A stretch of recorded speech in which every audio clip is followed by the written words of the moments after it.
Back on the Boulevard, Victory Monday, May 1st. As always, here to prove to you, there is no such thing as football season. We are presented by the Believe Network. 8 began, just 2 remain, and now 12 days between the XFL Division Championships and the title game in San Antonio. 2 very different paths for the Arlington Renegades and the DC Defenders when it comes to their road to the Alamo Dome on May 13th. But what do we know about this weekend? Before we look too far ahead to the title game, did you guys have fun this weekend? Playoff football. Talk about that atmosphere in Audi Field, how electric that was. It had that playoff feel to it. And if you're not following us along on Twitter, you should be, because we try to get as much coverage of the atmosphere as we can from field level. And boy, Audi Field was rocking on Sunday. And in that crowd was one sad Seattle fan, the producer and the owner of the humble abode we call Studio Z, Chris Zook. Zook, this is what I have to say. I felt bad. Week 1, we had a toilet plunger on your head. Fast forward to week 8, we put you in a Bozo the Clown costume. So as you see, it'd probably be a punishment enough for Zook to have to come on the show at all tonight. So I'm not going to make him wear something wacky or eat a hot pepper or do some crazy punishment. All I want out of you, Chris Zook, is one final admission that the DC Defenders are the best team in the XFL. Take it away, my friend. They are the best team in the XFL North at this point. Yep. You heard it here. You heard it. Thank you, Chris Zook. You have no idea how long I've been waiting to hear that. And the fact that it's not just in conversation between the two of us, but it's recorded, it's on the internet forever. I can clip it every single year. Listen, I can't deny that they're better than Seattle. I just can't do it. And I'm not being forced to say this. It is a punishment. It is a punishment. DC has forced me to say this. You have not. But yeah, they were manhandled. I was thinking about snagging one of those North Division Championship shirts. You should have. And putting it on you. Oh. Well, see, that was going to be the punishment. You should have. But instead, I would have done I it. understand. I give Zook his credit. He's a true Seattle fan. He has come on the show tonight when many Dragon fans will be fair weather. He comes on the show tonight wearing the same clothes he was on Sunday because it's been a long 24 hours. It has been. For Chris Zook. I do want to say something, though. Go for it. For my first trip out of the studio, the atmosphere was great. There's not a bad seat in that house. I had excellent seats. I enjoyed the game thoroughly, besides the Seattle losing part and being heckled. I got heckled some. But most DC fans were really great to me, so. I'm just glad you had a good time. I did. I'm glad, people were respectful to you for the most part. Of course, wearing that orange, you're going to hear some things. But people were respectful. Thank you, DC fans, for being respectful to Chris Zook. His first XFL experience, a good one. It was good. And it didn't hurt that everything was all inclusive. Shout out our guys in the DC ticket staff for that one. That's what's up. We will see if we can get Zook and I to Lemon Field next year on the Boulevard Bowl Tour, because sadly, the Seattle Sea Dragon season is over, and that's probably going to be the one stop we don't make. Again, we're from the Northeast. I'm sorry, Seattle. I promise you, and Zook will promise you, we'll be there next year. But today, this show is about the DC Defenders, who are 9-0 in Audi Field dating back to 2020. They cannot lose in that building. It is magical, the atmosphere that has been created within the DMV sports culture for this team. But of course, that wasn't the only game this weekend. Most of you are telling me that the Renegades have playoff Perez to thank for where they are now, going from 7th in our power poll last month to an XFL championship bid.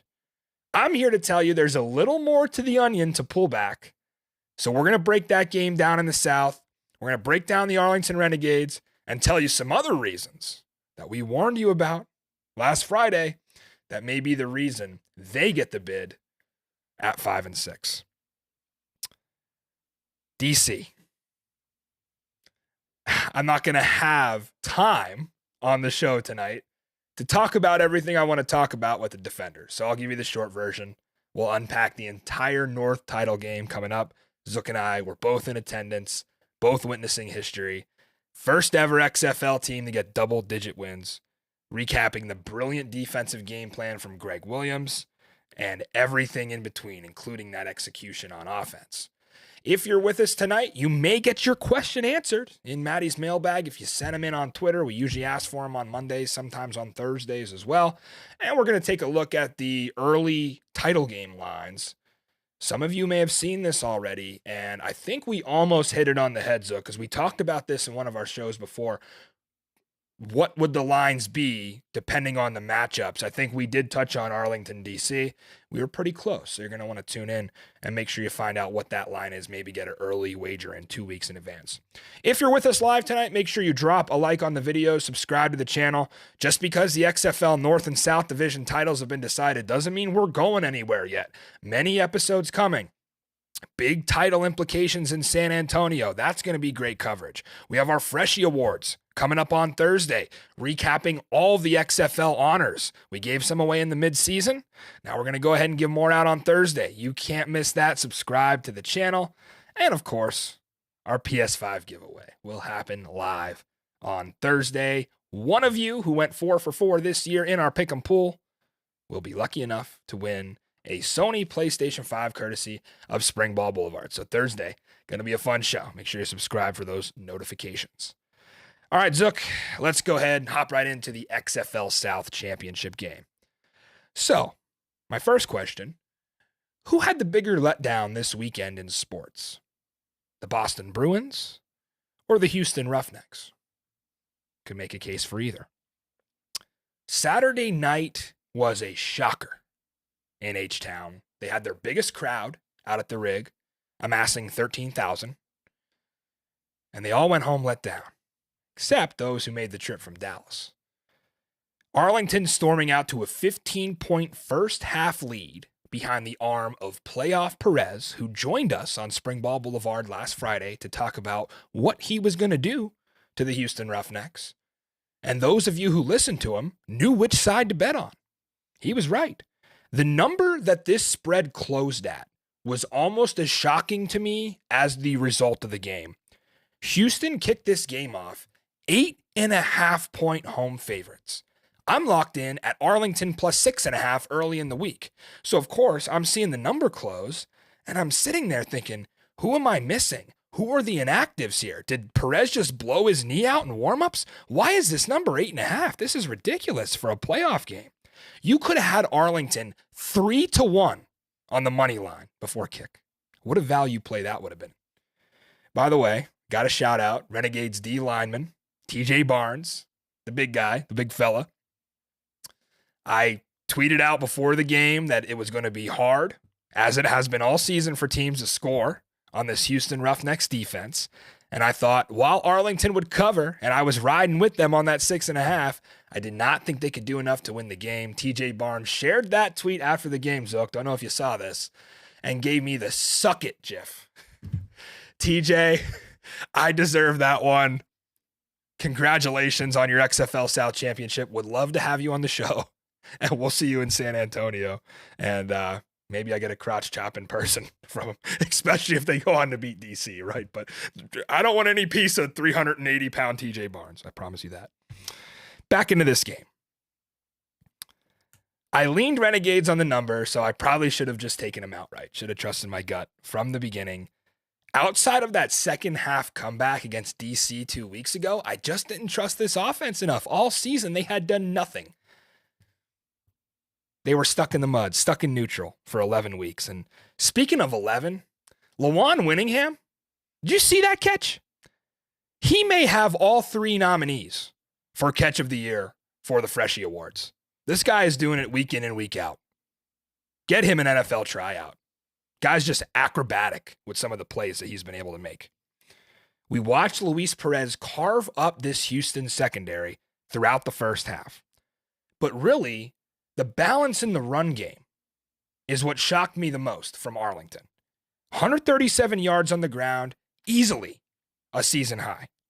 94 coming from a banged up Davion Smith, who we saw limp off onto the sideline and gutted out the rest of the game. He's dealt with injuries all year. They gave the ball to him 25 times. He's been the workhorse. One of the league leaders in carries for certain. And we talked about that Friday. All Arlington has wanted to do is get back to the balance.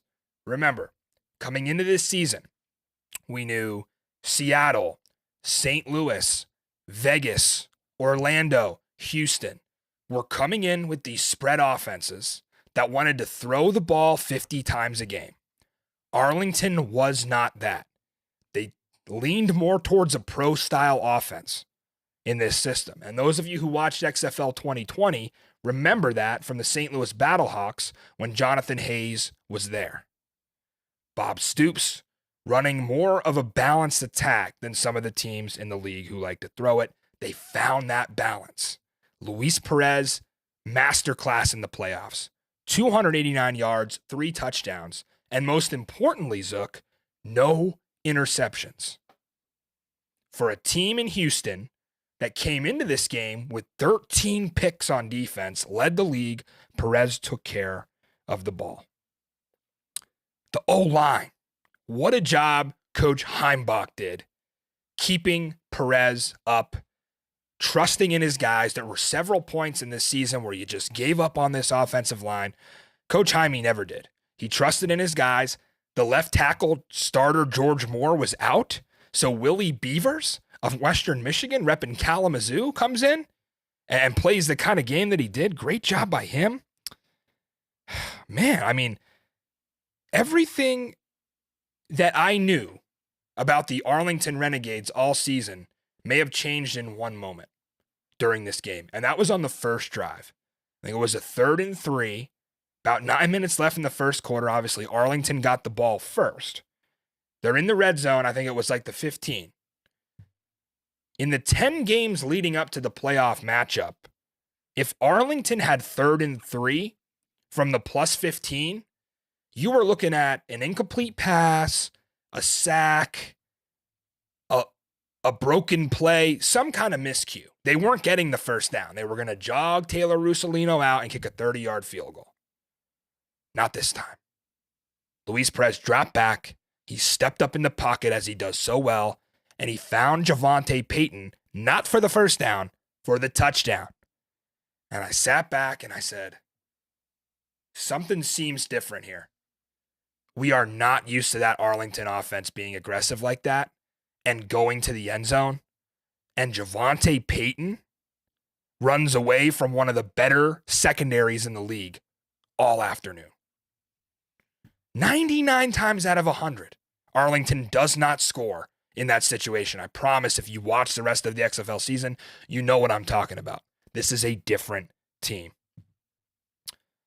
It was one of the best plays, and it really set the tone. You knew that all the Arlington defense ever needed or ever wanted was a little bit of a cushion, right? Jay Hayes pleading with his brother Jonathan, please, just give us a cushion. We'll do our thing as probably the best defense in the league from a statistical standpoint. We'll do our thing. We'll create turnovers. We'll stop them. We're good.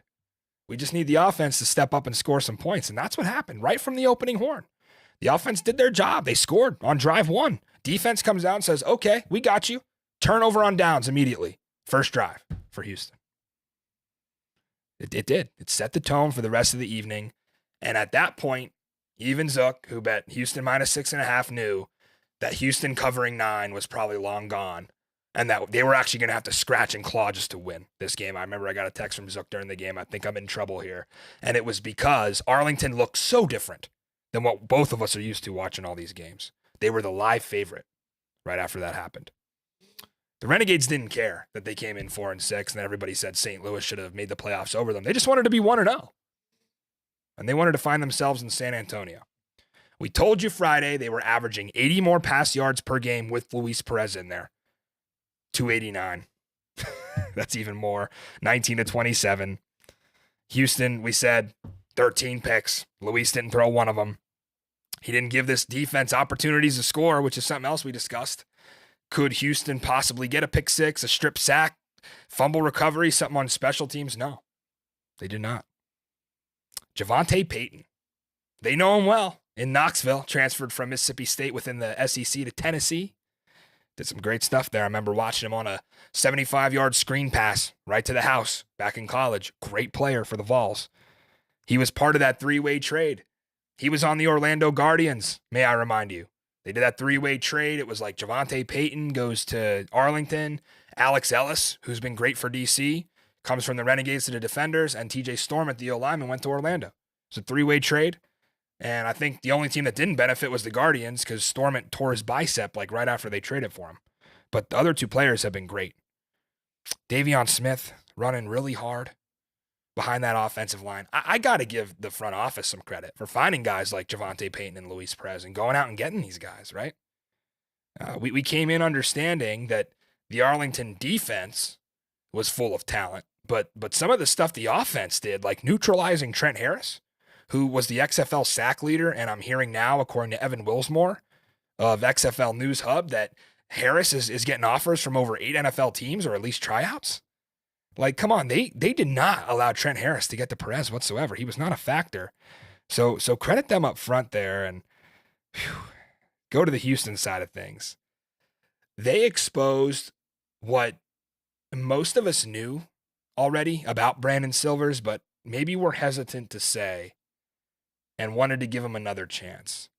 And that is, he is not a starting quarterback in this league or any league. Someone makes an excellent point to me in the Twitter replies after this game. And I will stop and get your input on this as well, Zook. I know, this is going to be putting you on the spot. If Houston has A.J. McCarron or Ben DiNucci this season, are they XFL champions?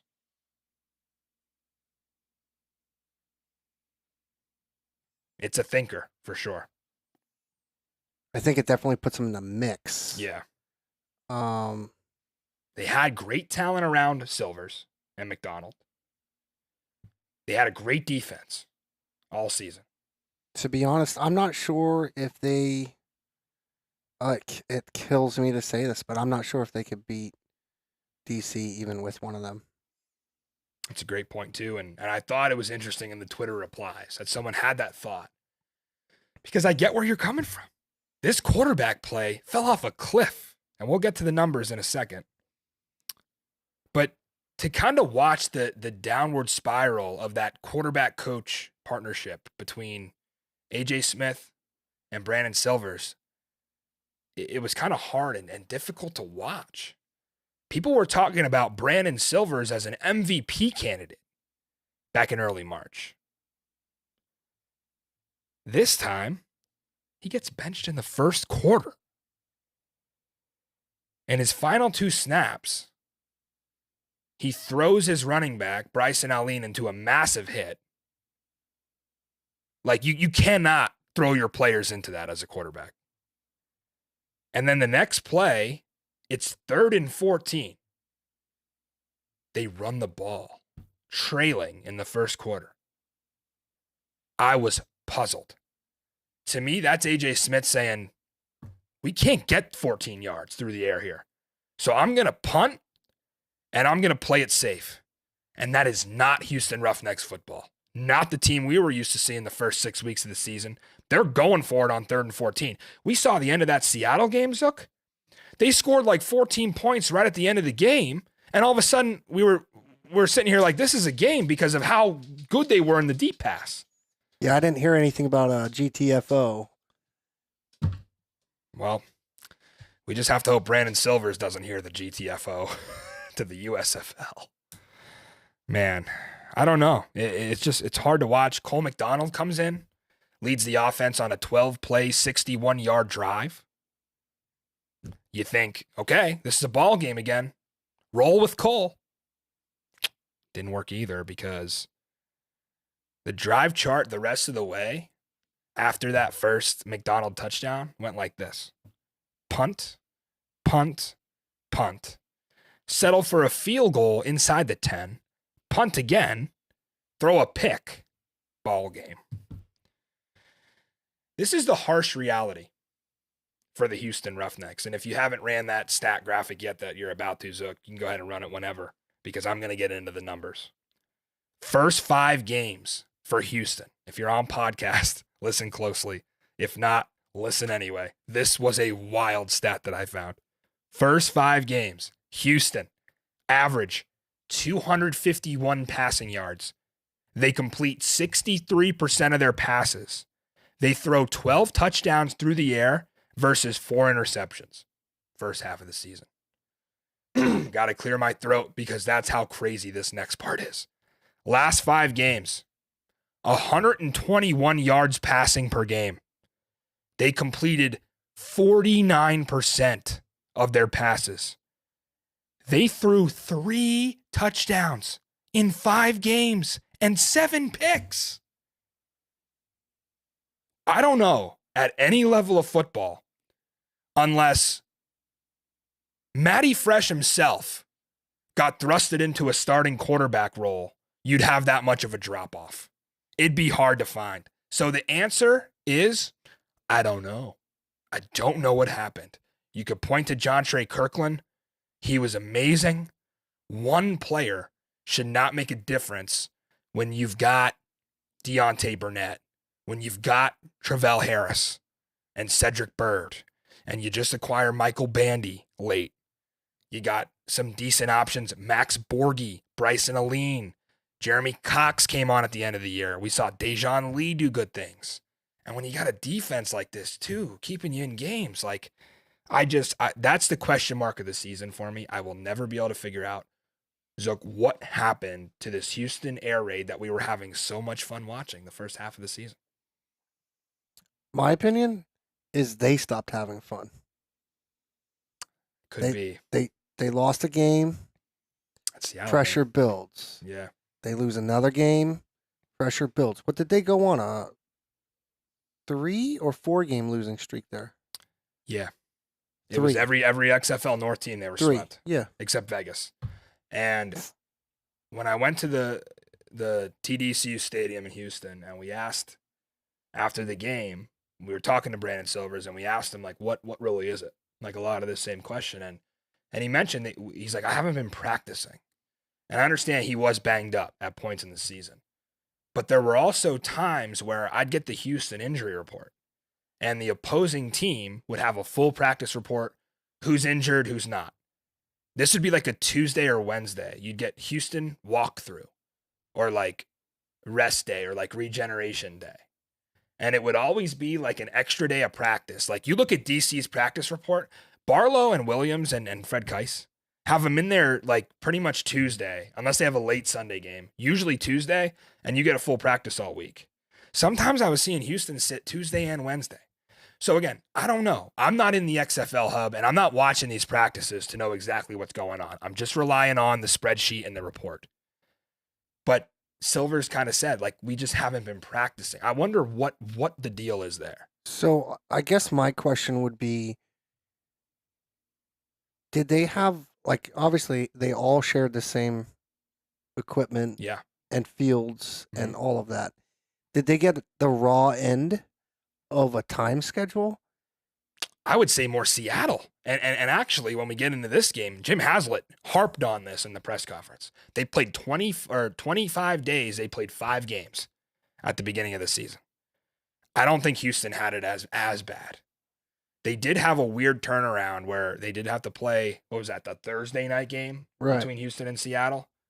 But I do remember Wade Phillips also telling us after the Vegas game that maybe the coaching staff got a little complacent. And if they did, that rubbed off on the players. Did they think they had the XFL South locked up and they just wrote it off? And they said, we're going to coast into the playoffs and we're going to rely on our talent to win a championship. I just don't see like a Wade Phillips coach team, so old school, with Brian Stewart, his longtime defensive coordinator, and then A.J. Smith, who I would have told you 5 weeks ago is going to get plucked out into the NFL. He was that damn good. And it was sad to see ESPN showing less and less of A.J. Smith every week. Right. At the beginning, it was, here's A.J. Smith, enjoy. He's brilliant. The play calling is phenomenal. This is propping up our league and showing you what kind of offense we can run, to barely hearing him or seeing him at all. So, and the other point I want to make, and I'm not trying to dog Brandon, but like we did comment over the season of his body language. Yeah.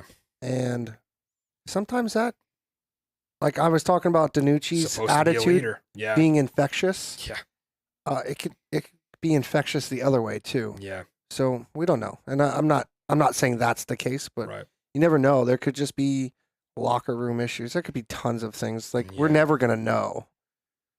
I'm glad DC pulled out their game the way they did in week 1. Because if you look at what happened with Houston and smashing Orlando right out of the gate and lighting it up for 33 points, pretty much everybody thought Houston was going to win the XFL championship after that, and it wasn't going to be close because there was no other team in the league that was playing up to that standard. I wonder if that got to their head a bit. That was early. Then they went on and did even more like phenomenal offense. So the Houston Roughnecks, well, we can go on all day. The story here is the Arlington Renegades. Congratulations to the XFL South Division champs. Everybody counted you out. I did pick DC and Arlington to play in the title before the season. But again, I can't even hide behind that because by week 5, I had Arlington at 7th of 8 in the power poll. And I called them the Renegades. And I'll own up to this. Like multiple times I said, this team is worse than Orlando. Like I'll be completely honest with you guys. You can go back and find the stuff. You don't have to though, because I'm admitting to it right here. I just want to give Arlington credit because they are the story of the XFL South this year. Just a shame it all has to end with the DC Defenders and taking a pounding in San Antonio. So I'd like to weigh in on Arlington too. Yeah. Clearly I was way wrong. But one big thing that really, I couldn't believe the way they ran the ball. Yeah. We talked about Davion Smith, just absolute stud. And I sat there and said last week, well, why didn't their pass game open up the run game? Yeah. They can't rush over 50 yards. No, you should have seen. I think I had together. I was going to say them. I had the game-by-game totals together. They went over 100 like maybe twice this whole season. They got 137 on Saturday. Easily the season high. Where did that come from? Well, it was like early first quarter. I'm at a sports bar watching the game with somebody that hasn't watched XFL. Yeah. And I was like, just on that run alone, I think they have almost, there's what normally they rush against Houston. Yep. And I was like, this is wild. And then they just kept on doing it. Yeah. I was blown away by the balance and Bob Stoops. You just know that like we coming into the season, like I said, I had him 2 in the power poll. You just could never count this staff out. And I always go back to like Vegas and San Antonio and their situations where people were let go and relieved of their duties. And I was like, well, where's the change in Arlington? Because this is arguably worse offensively than what's going on in both those cities. And it never came because his coaching staff stayed together and they fixed it. Right? They didn't overreact in year 1 and fire everybody. Bob Stoops knows his guys. He's stuck with them. He didn't care how much pressure he maybe had from even the league to say, yo, make a change. He said, we're not going to make a change coaching-wise. We're going to get Luis Perez and Javonte Payton and bring those guys in and let them stunt all over Houston. The Texas throwdown, the weight just shifted to the Arlington Renegades, who host at the XFL Hub. Should be very interesting for them going on to San Antonio. And the Arlington Renegades awaited their fate for Sunday's XFL North Championship game. DC, we ain't done yet. 10 wins. What a season so far. Defenders dropped 37, tying their highest point total of the season. To me, they saved their best showing in all 3 phases for when they needed it most here. Hosting Seattle, a very streaking, hot Seattle squad. who got the ball first, came out 5 wide with Peasy, Gordon, Blake Jackson, Juwan Green, and Jordan Vesey, and said, we're going to let Ben DiNucci win or lose this thing. The crazy part, he didn't either. We warned you of the weather conditions. I said they weren't going to throw for 400 yards. Wet ball, not good for the run and shoot offense. Obviously, you don't need to be a rocket science to figure that out or have a meteorology degree. The ball was wet. 5 drops on the first 2 drives, including 3 from Juwan Green, who's been phenomenal lately.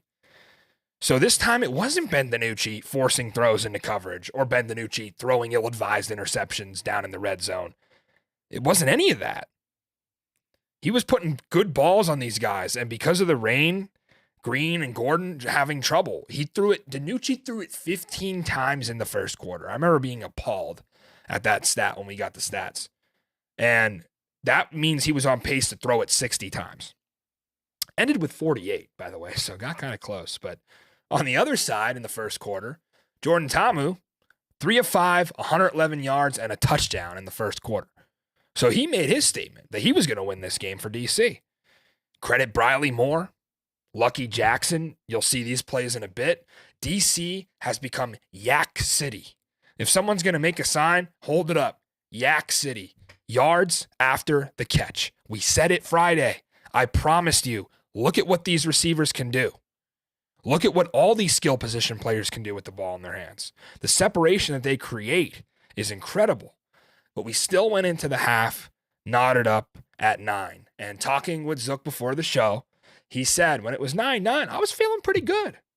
And as a DC fan, as the favorite, yeah, I'm a little worried. I'm like, okay, little bit of a slow start. Jordan comes out, throws 2 picks on some batted balls. Great play by Antoine Brooks, by the way, on the second one. But it was weird because Jordan only threw 3 picks all season. So I'm like, yeah, we're going to need a little help here. Overbetters weren't very happy, much like they weren't happy in week 8. But you knew that we were going to see some fireworks in the second half because remember, these 2 teams combined for 30 points in the fourth quarter in week 8. And they were going to run up the score in the second half of this ball game. In the third quarter, DC comes out immediately, sets the tone offensively. 11-play, 78-yard drive that, again, featured a lot of Briley Moore. By the way, I have to give my flowers. If I'm going to talk about Briley Moore, I got to give my flowers to Cody Krill.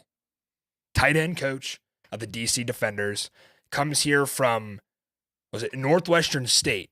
He was the OC there. Comes over to the tight end coach of the DC Defenders. Think about this room. Briley Moore, breakout game. Amazing catch at Orlando. One of the plays of the year with De'Aaron King. Ethan Wolf, amazing first half of the season. Banged up a little bit mid-year. Comes back in the playoffs. Catches a 26-yard touchdown on Sunday. Alex Ellis, mid-season, gets acquired from Arlington. Been a beast in the red zone. Has a couple touchdowns, caught a great conversion. So what a tight end room. No tight end room in the XFL has that depth that DC does. So great job from Cody Krill. But the defense, they continued to play within that Greg Williams game plan, which clearly was to harass Ben DiNucci. We said he'd be like a house cat in a bathtub, and he didn't get to run around much. They took his legs out of it. They saw how many rushing yards he racked up this season. They said, we're not going to have that.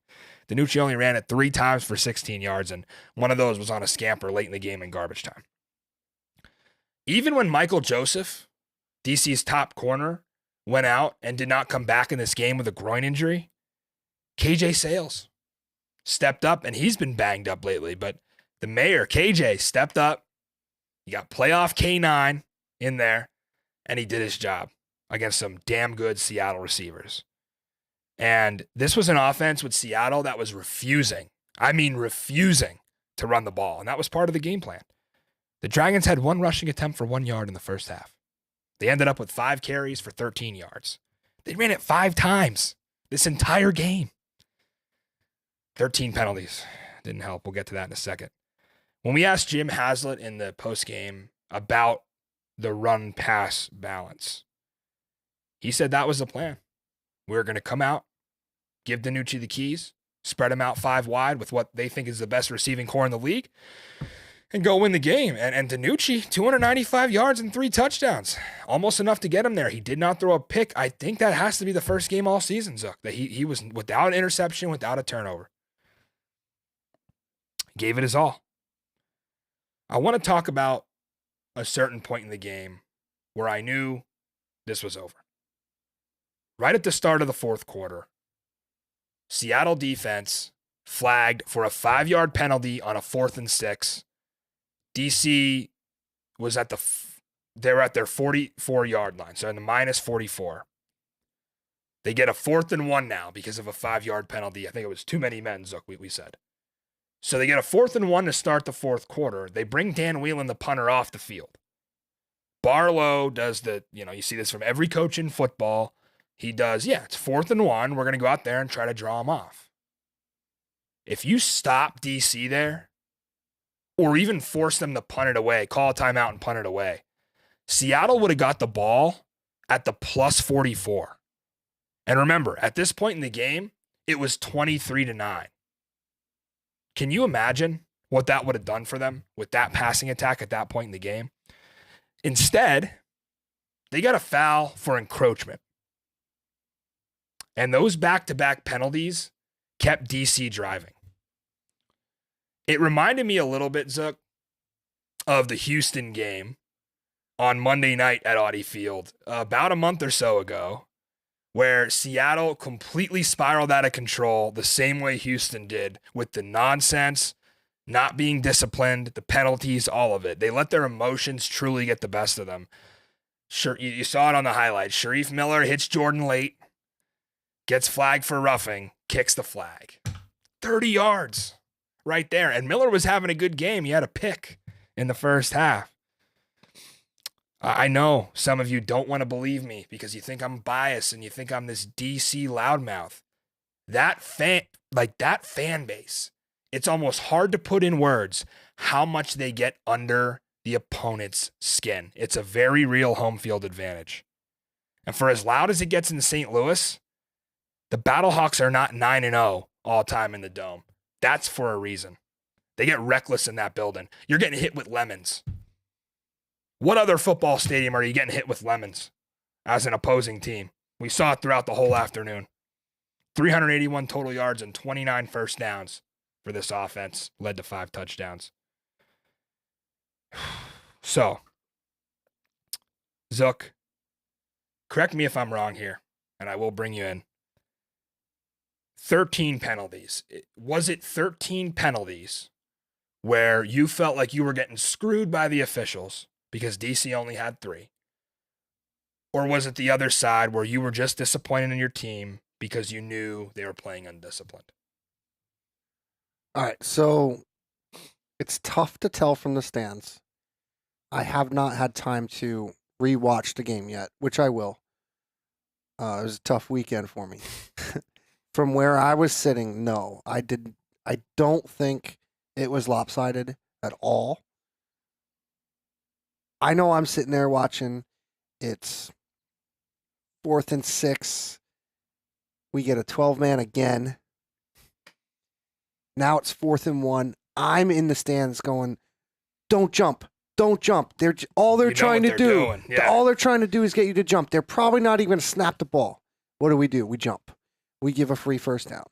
A stat that I never got to in our preview of this game was in the Week 8 meeting, Seattle gave 4 first downs off of penalties. You know what it was this time I looked at it? Take a guess. I'm going to go with 7. 8. Okay. 8 first downs on penalties, guys. So a stat. You're not going to win. A stat that I was honing in on that I never shared like an idiot. Yeah. Now we doubled it. Jinx it. Yep. Now we doubled it. It's bad. It's just like you said, undisciplined. Yeah. Now again, I may have a different opinion after I watch the game. You don't get to see the highlights the same way. You don't get to hear the commentary. Right. There's a lot of things you miss. So I'd like to watch it again, but my gut reaction from what I saw from the stands is that no, it wasn't lopsided in an unfair way. Correct us if we're wrong, but I don't think Jim Haslett used this challenge at all. So you got 13 penalties, 13 opportunities to challenge. if you don't do it once, it tells me one of two things. Either you needed your timeout because you thought you were coming back late in the fourth quarter, or there was none to challenge. It could have been 0 for 13 where Hazlitt was like, yeah, we screwed up. I'm not even going to throw the flag here because I'm going to look like an idiot. Blandino's going to say, oh, yeah, Tuzar skipper grabs Jordan Ta'amu by the face mask and drags him down on the sideline when he could have just ran him out of bounds. Well, let's be honest. He doesn't overturn anything anyways. Yeah, so Hazlitt just holding on to that timeout and say, you know what, the timeout's more worth it to me than losing a challenge. I get that. But yeah, the 13 penalties, 8 gave up first downs. 5 penalties on that one drive, Zook, alone that we just talked about. I mean, it's just nonsense stuff. And I'm not sure that Seattle was in a position where, you know, they could bounce back from that sort of thing. Jordan comes out at the end of that drive. Abram Smith was banged up. And at a point, they're inside the 20 with De'Aaron King and Cam Harris, the new addition at running back that was cut from Seattle in training camp. Throwing a little shade there, but I think Cam Harris was a little more motivated for this one. You could throw the shade. We don't use the running back anyways. Yeah, maybe he really I mean, he got 5 carries and scored on 2 of them. So. I legit said to you before the show, yeah, why did we sign Phillip Lindsay if you ain't going to use him? By the way, where in the world was TJ Hammonds? Was he inactive? I don't know. I mean, talk about one of your best weapons all year, speedster. Didn't touch the ball. I don't think he saw the field. And he's a wide receiver. He came in the year. They call him a receiver. Obviously, they used him at running back throughout the year. It doesn't matter. He's fast. Get him the ball. I don't see him on the field. Maybe he wasn't playing. I don't know. But, yeah, you're right. They didn't use Lindsey whatsoever. Cam Harris double-dipped. Ended up scoring 2 touchdowns in his debut. Von Hutchins just built this roster like next man up mode. Okay, QB1 and RB1 out for the season. Or, excuse me, out for the drive. Definitely not. They're going to play in the title game. But out for the drive, yeah, sure. Come bring Cam Harris in his debut and De'Aaron King. Let them run the little read option. Harris, 5 carries, 25 yards, 2 touchdowns. Great story for the guy from the U. Just like De'Aaron King. Cool to see them out there together again. 30-9 with 11 minutes to play. To me, that was a wrap. And how about this offensive line? Coach Russ deserves a raise more than anybody in that building. What a job. Liam Ryan, left guard, playing every single snap of this season. Did not miss one down. Phenomenal.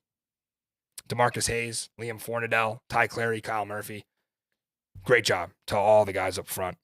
Not a single sack for Seattle Sunday. I'm sure that shocks Zook. This team was after the quarterback in St. Louis. They were after Jordan in week 8. Did not register a single sack. And I do credit Jordan a little bit for making things happen with his legs. He had some moves going on Sunday, but, you know, that offensive line really held up. I think they're the best in the league. And mind you, they're missing 3 day 1 starters that all got injured in the first half of the season. With all that said, we can all agree that Sunday belonged to Greg Williams, who hadn't coached a pro football playoff game in over a decade. This meant a lot to him. He lost his father-in-law, Mike Shannon, the day before. We saw it on his play sheet in memory of Mike Shannon. Greg Williams was motivated during this entire game and during the entire week of practice. He coached his defensive front to fight every single down. He coached his defensive backs to keep the Seattle receivers in front of him. Zook and I talking before the show, probably hard for him to admit they didn't have a big play. It was little dink and dunk, short passing game, trying to make something happen. It's because DC kept the receivers in front of them. They refused to let anybody run by them like they did in week 8. And that's coaching. They contained DiNucci so he couldn't just take off for 20 yards if someone wasn't open, as he has all year. Did not run. And DC didn't even force a turnover, which we're used to seeing the pick sixes in Audi Field, right? Not this time, but they did make big plays that are not going to show up in the stat sheet. We mentioned KJ Sales coming in for the injured Michael Joseph. DJ Swearinger was out there all afternoon. We talked about the really cool matchup between him and Josh Gordon, who played against each other in the NFL many times. I don't think they were the same draft class, but within a year of each other, both second-round NFL picks. That was great to see. And I've been saying it since the beginning of February.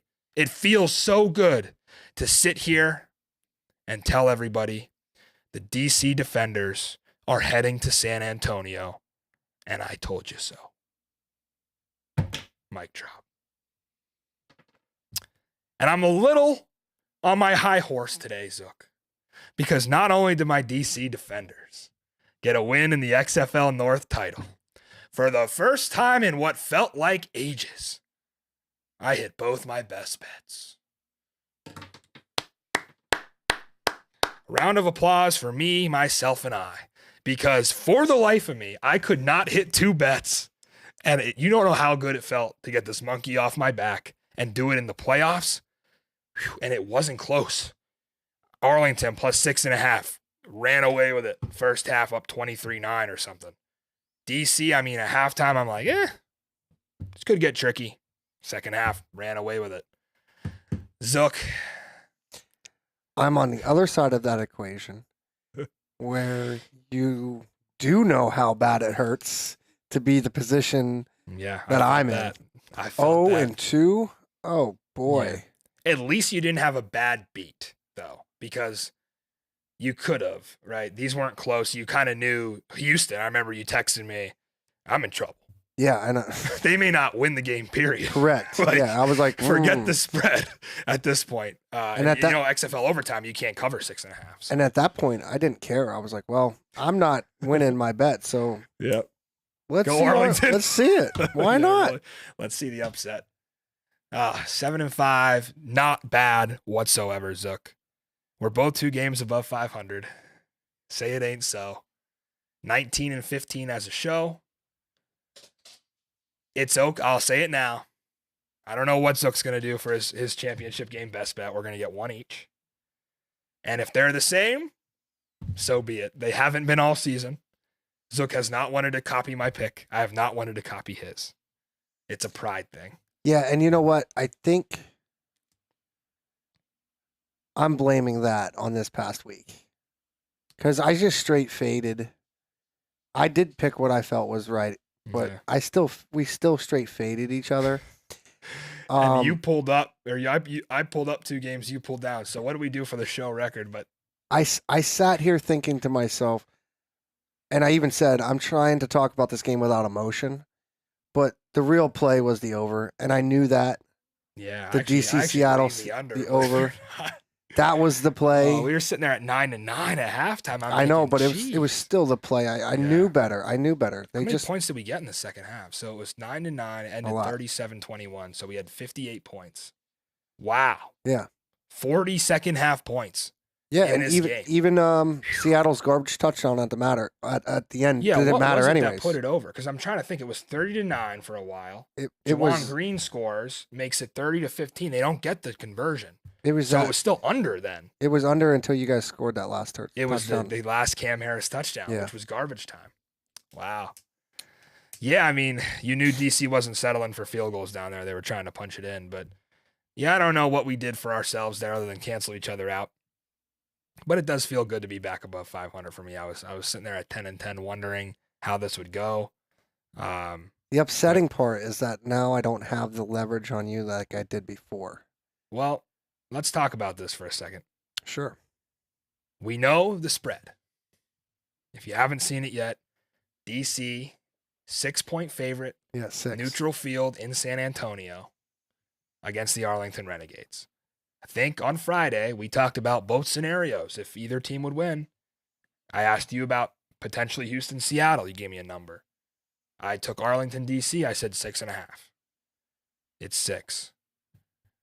This number will probably close at 7.5 or 8, if I had to guess. Now, I've been wrong on some line movement. I thought DC number was going to go up and maybe go to 4.5. Did you see what that closed at, Zuck? I don't know if you were looking at your account. Didn't. That closed at 1.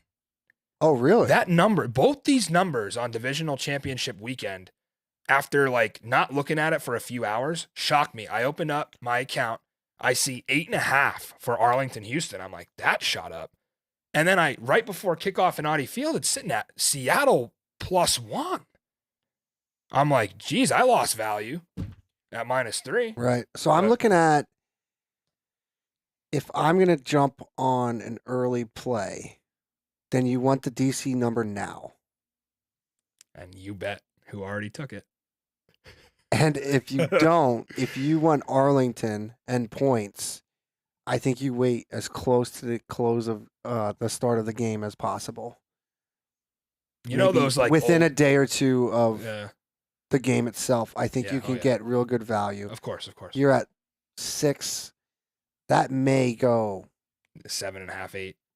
You know those old I think folks. I think it'll go to 8. Those old folks who like stand outside of grocery stores at like 6:59, Yeah. and they're like waiting to.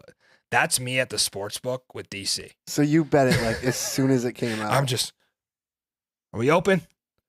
Somebody please give me 6 because I know where it's going. Right, 6 is a pretty good steal. And again, if Zook and I end up with the same best bet this week, don't hop in the chat and say that ain't right. I want 2 plays. It can happen, guys. I don't know if we're going to necessarily take a total here. I don't know what Zook's going to do. You know what I'm going to do. But yeah, I'm not I sure. took I'm probably waiting. I'm going to hold out because I want to see what it turns into. Okay. If they covered last time. If Arlington gets 8, 8.5, yeah, I like it. It's what it was week 9, and they covered. They lost by 2. So. I don't love it. Seeing what DC did in the rain, now you're going to put them in a dome. I mean, we're going to break that down, but so I just thinking out loud at this point, I'm waiting. I'm going to wait on it. What was the total? I want to say it opened 46.5. 46.5 was the opening total. Middle of the road, pretty much, I'd say. I mean, last time out, they scored 54, but the game went to overtime. Right. So, yeah, I get that. But, yeah, you're indoors. No weather elements. No home field advantage. Did you see the XFL championship trophy yet? I have not.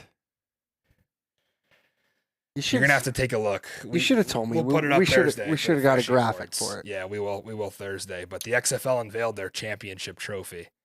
If you've seen the divisional championship trophy, it's much like it, except a little snazzier. Is it good? You like it? Is it good? I love it. Okay. But I also love things that are almost hilariously bad.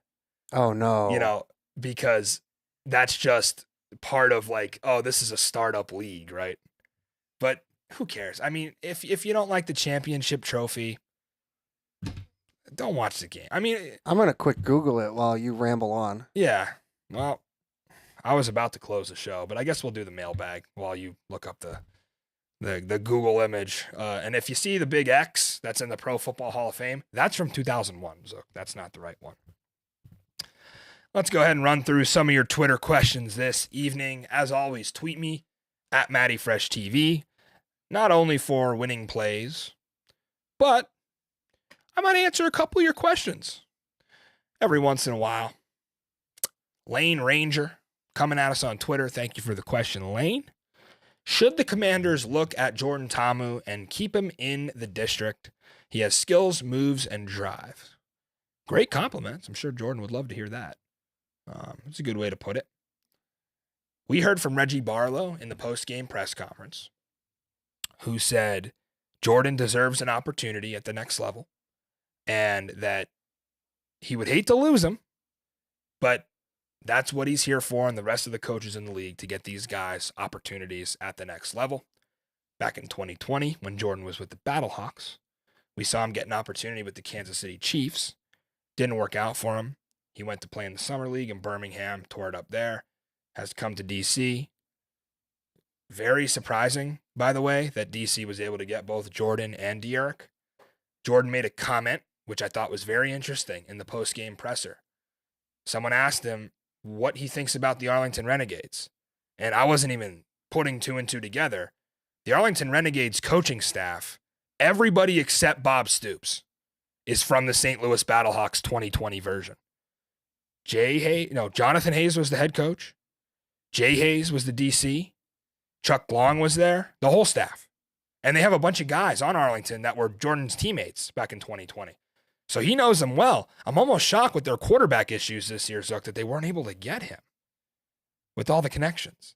So I guess I'm grateful for Jordan, and I don't want him to leave. But Also, if I have to say goodbye to JT10, the Washington Commanders, would be a pretty cool landing spot to go over and see him play across town. Would be kind of nice. But yeah, I would expect him to get an opportunity somewhere. We'll have to see. Thanks for the question, Lane. Appreciate it, man. All right, next we got Brian. Back to Whiskey Dong, one of our favorites. What was your favorite stadium that you covered a game at besides DC? Got to be the Battle Dome, right? And I know Brian's a Battlehawks fan. That's why he wanted to ask me this. It was really cool. I got a warm welcome as soon as I walked into the Battle Dome. And it's really sometimes more about the people, right, than it is about even the atmosphere.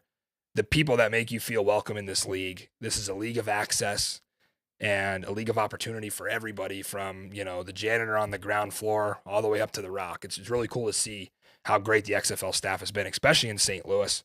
And I walked down to my seat at the press box, right? And it's open air because you got the indoor stadium, so you're not sitting behind a glass window like you are in many places. And what an atmosphere to just catch that game from up top, then to go down to the field. And you see, we were there for the Vegas game. Brian Hill runs in a winning conversion. So St. Louis, I would have to say, was my favorite stop other than DC. I wanna interject here. Include DC. Give me a top 3 on the spot. DC's won for reasons other than accommodation. I think just the atmosphere in general, but like best accommodation, St. Louis. That third spot, Houston. And I say that because they have like a really cool environment. Like it feels like college football. And that's because the Houston Cougars play there. And I love college stadiums. I've wanted to go to all the college stadiums I possibly can in my life.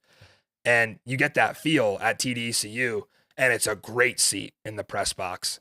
I think some of the other stadiums that we've been to, right? Arlington, converted baseball stadium, so kind of a weird view from the press box. Vegas, minor league baseball park, you're sitting behind home plate. Not a great view. Where else did we go? Orlando was another one where I'm always like, how does UCF not play here, right? But Orlando was a pretty cool one.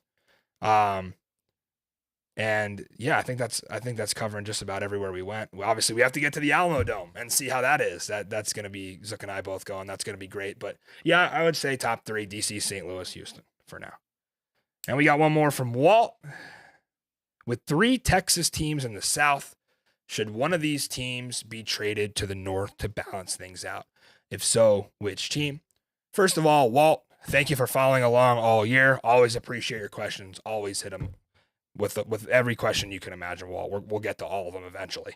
Might have to dig in the mailbag pretty deep, but I don't know if you have to on this one, Zook. I think that I kind of like the Texas throwdowns and the showdowns, or whatever you want to call them. Obviously, Arlington, Houston playing 3 times this year. Arlington gets the better of them in the South Championship. I don't feel the need to trade a team. I always thought it was kind of strange that, of course, Orlando is kind of the odd man out there, not being in Texas. But I don't think I would add another Texas team to the league either. I think you're covered there. So yeah, I don't see the need to. I like the divisions. What about you, Zook? Yeah, I just don't see a Texas team moving. If anybody's going to move, maybe it's probably Orlando. Yeah, but that doesn't really help either, because you got to, I guess Walt is approaching this like we need balance because of what happened with the tiebreakers. I think you're going to see that anyways. I think maybe you move St. Louis to the South. They're not moving anywhere. Are you? No. Oh, you mean just to divisions? Yeah. Maybe swap them for Orlando. I don't know. I mean, if you want to balance it out a little bit, that would make sense geographically. Because it is a southern state. You're going to have a lot of turnover in this league, I would think. You're going to get guys that are going out. You're going to get the next guys that are coming in to get their chance. Oh, yeah. I think you're going to see a lot more turnover. There won't be as much parity, I would think. That's my gut. Okay. Yeah, it will be interesting to see. I think you're definitely going to get like 1 or 2 of these squads. My gut lean is that it becomes DC and St. Louis that are the 2 teams that are able to build franchises in this league that don't experience a lot of turnover. I think we saw AJ commit pretty much for year 2. That will bring a lot of guys back. He'll probably lose Hakeem Butler, maybe Brian Hill and some guys on defense. Anthony Becht is certainly back, and he'll bring the whole staff back. DC, another one. Reggie Barlow's not going anywhere. Probably get Greg Williams back for a year or two. I know Fred Keiss is Barlow's guy. And then maybe you lose Jordan, but then you got De'Aaron, next man up. Like Abram Smith, we'll see. There's some good receivers, good players on defense, but I think DC will retain a lot. Seattle's the one I don't. I think you guys will lose a ton of players to the NFL. I agree. I think you'll lose possibly some assistant coaches from how Jim Haslett approached the question. Ron Zook, June Jones getting up there. Is this a one and done? Do you want to commit to this long term? You don't have anything else to prove in your career. Do you say, all right, we're going to give it to the young guys, let Haslett run this thing, next man up, OC, DC? I don't know, but DiNucci going to be an NFL camp probably. I mean, will Josh Gordon get another shot? Who's to say? Jawan Green probably will. Peasy probably will. Blake Jackson might. The defense, geez, pick your poison there. I think you guys lose more than any team in the league. Yeah, I don't disagree. I mean, there's going to be a lot of guys getting invited to camps. Oh, yeah. But big percentage, I would say. Almost 20% of the whole league. Maybe because I'm not so familiar. Just cover that quickly, how that works. If you get invited to a camp. Because I remember you telling me about this. I think this is important to talk about. There's been some great reporting on it from Mike Mitchell of XFL News Hub. I think Evan Wilsmore is another great one you should follow. Keeps in contact of a lot of this stuff. He's from XFL News Hub as well. From what I've learned, you can talk. The NFL can talk to these players as soon as their regular season or playoff is over. So they cannot talk to DC or Arlington right now. But the talks with like Houston have already begun. I said earlier, Trent Harris has over 8 offers. It is the contract cannot be signed until the 15th of May. But you can have the initial talks. You can invite these players to a workout. But May 15th is the first day we can see anybody from all 8 teams sign a deal. Right. So my question is, if you go to a camp, are you obligated to, say you don't make the team? Yeah. Are you still allowed to come back to the XFL then? That goes a lot with, if you didn't catch on Twitter what Ben DiNucci said, when I asked him if he would come back for 2024, he said to be determined. He didn't elaborate. I think the reason he doesn't elaborate is because there is a chance he can make a 53-man roster. Now, the thing for Ben DiNucci is, let's say you go through camp, you get a 53-man spot, you're in. XFL's over, right? If you come in and you get a practice squad spot and they say, well, you're not good enough for the 53, so you're cut, but we would like to sign you to our practice squad. A lot more money. Do you take it, or do you take your job with the Seattle Sea Dragons back? I can't do both. I take the job back. Yeah. Get those reps. Those reps are so important. Yeah, I mean, I think it would be a 50-50 split for a lot of guys. I think that more would lean towards the NFL practice squad because ultimately this is their dream. And it's not just about the money. It's about, if I'm in here every day and on the practice squad, I'm showing my worth that I want to play in this league someday.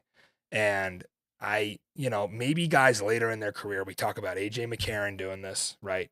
He wants to play in the XFL. He could easily be an NFL backup, right? Ben DiNucci, I don't know. I think that DiNucci will do anything he possibly can. And the comment that he makes about this is the most fun I've had playing football in 10 years, it shows you, and I'll end with this. Football is supposed to be fun.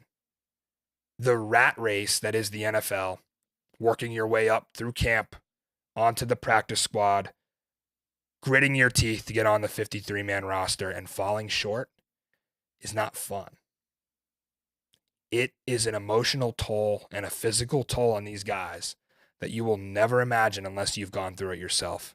And I could sit here and talk about it as much as possible, but that comment meant a lot from Ben DiNucci. He had fun playing football again. The most fun he's had in 10 years, he said. That is what the XFL is supposed to be. So for Chris Zook in the control room, I am Matty Fresh. We hope you enjoyed our playoff coverage. I think the playoff format is just right. Obviously, if the league expands, we'll expand the playoff. Right now, 4 teams was fine. We don't need to argue about that like they do over at our friends at the NFL.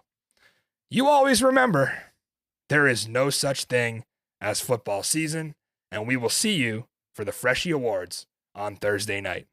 Take it easy, guys.